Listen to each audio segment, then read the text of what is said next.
الحرامي هو حرامي حتى لو جلس في الكرسي الأمامي ويدعي بأنه اعتصامي، صاحب منصب ووجود وذات معالي، ولكن في نظر الناس حرامي.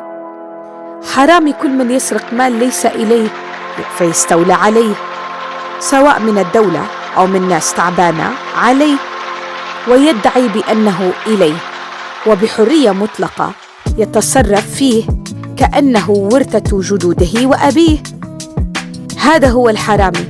الحرامي كل من يتجرأ على مال العام وحقوق الناس بالحرام بدون إذن ولا استئذان، بالقوة والاحتيال.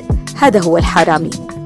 الحرامي كل من يتفاخر بمال ويتباهى على الآخرين على حقوقهم غير قادرين، ضعفاء الحال وفقراء المال، بالفلل الفاخرة والموبايلات الضخمة والسيارات المقتحمة الكبار.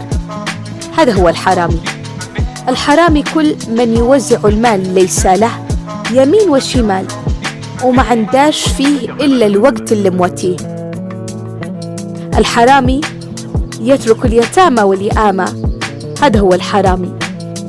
الحرامي لا يمكن أن يكون عصامي، لو تفهموا معنى كلامي. وسلام.